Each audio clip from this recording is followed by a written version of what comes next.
কুরবানি ঈদের মাংস তো ওইভাবে খাওয়া হয়নি, কারণ তার 2-3 দিন পরেই তো আমি চলে গিয়েছিলাম সিঙ্গাপুর, মালয়েশিয়াতে, যেগুলোর ভিডিও অলরেডি আপলোড করেছি, তোমরাও দেখে নিয়েছো।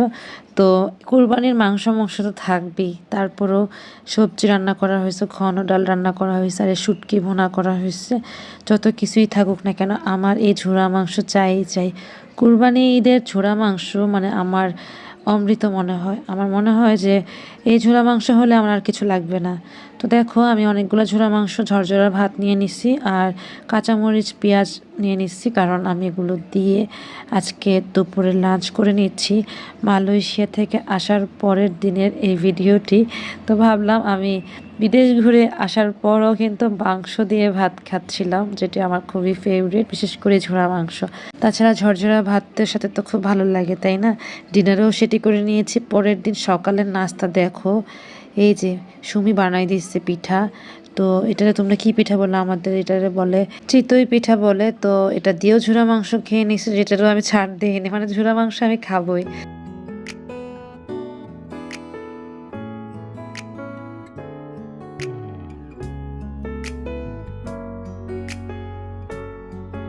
তারপর বাইরে থেকে মানে কিছু চকলেট আনছে, সবগুলো একটু ভাগাভাগি করতেছে, কারে কোনটা দিব। এটা ফালিশের জন্য আনছি বারবি, জানি না এটার ভিতরে কি আছে, মনে হয় চকলেটই থাকবে।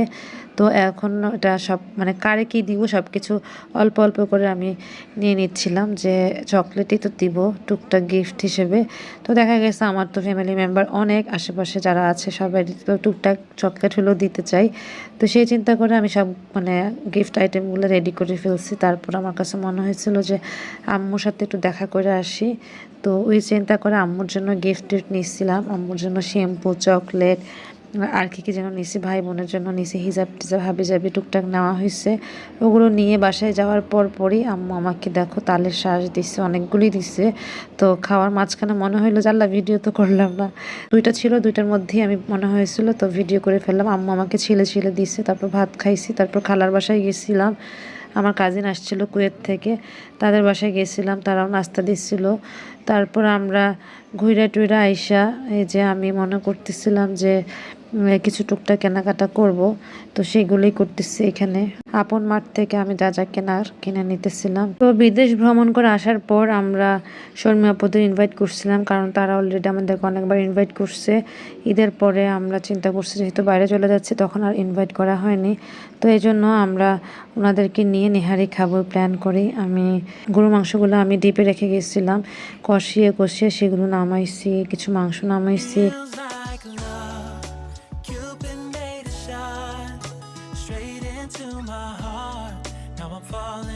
And my world's expanding, feels like love. Even though we're kind of nervous, together we'll be strong. I don't know for sure, all I know. আর এই যে নেহারি যেগুলো ছিল, নেহারিগুলো জাল দেওয়া হইতেছিল প্রায় 3 দিন ধরে পাশের চুলায়। তুমি গরুর মাংস ভুনা করে নিতেছি, মানে শর্মী আপুদের বাসা সবাই আসবে বলছিল, তো ওনাদের জন্য আমি টুকটাক কিছু আয়োজন করতেছিলাম। তো দেখো কি কি আয়োজন করতেছি।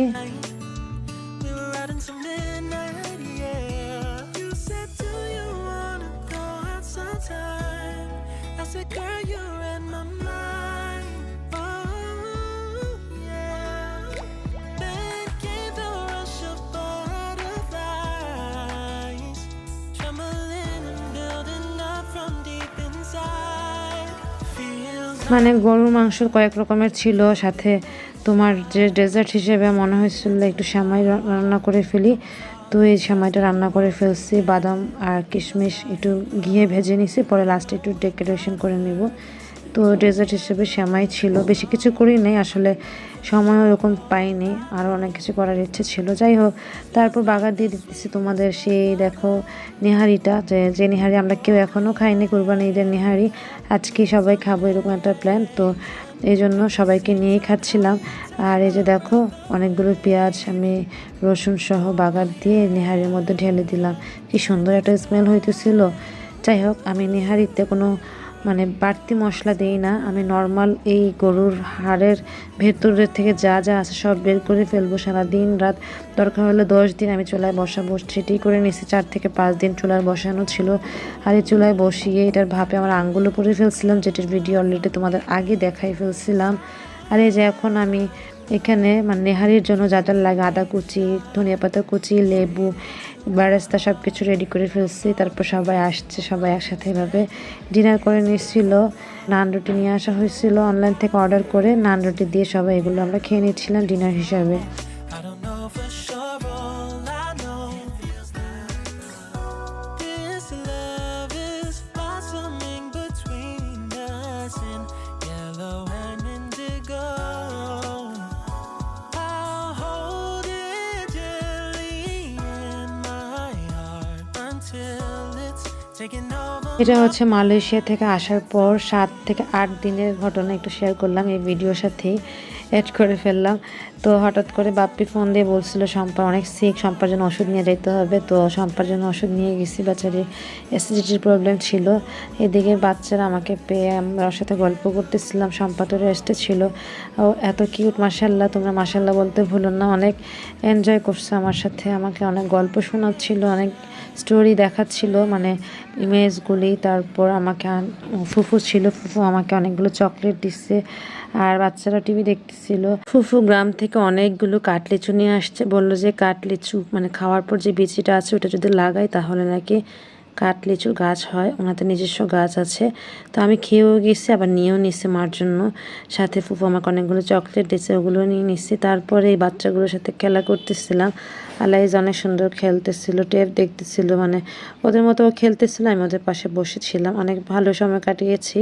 বাচ্চাদের সাথে সময় কাটাতে আমার অলওয়েজ ভালো লাগে। ওরাও আমাকে খুব পছন্দ করে বলেই ভালো লাগে। আদারওয়াইজ কি ভালো লাগতো বলো?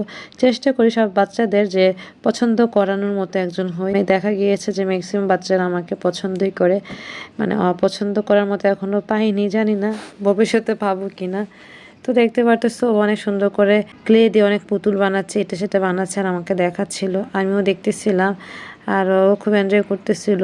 দেখো কি সুন্দর করে খেলতেছিল ওরা, আজান এবং আলাইজা। তো আজকের দিনটাও ভালো লেগেছে বাচ্চাদের সাথে থেকে, কিছুটা হলেও অনেক শান্তি পেয়েছি। বাচ্চাদের আমার অলওয়েজ ভালো লাগে, উইসেন্স আরও ভালো লেগেছে। যাই হোক, ও পুতুল বানিয়ে আমাকে দেখাচ্ছিল, আমিও দেখলাম। তারপর মনে হলো মাগরিবের আজান দিয়ে দিবি, আমি তাড়াতাড়ি বাসায় চলে যাই। অনেকক্ষণই ছিলাম, বাচ্চারাও ঘুমোচ্ছিল, আমিও চলে এসেছি বাসায়। এই তো এটাই ছিল আমার কয়েকদিনের ব্লগ। আশা করছি তোমাদের কাছে ভালো লেগেছে। বিদায় নিতে হচ্ছে, আল্লাহ হাফেজ।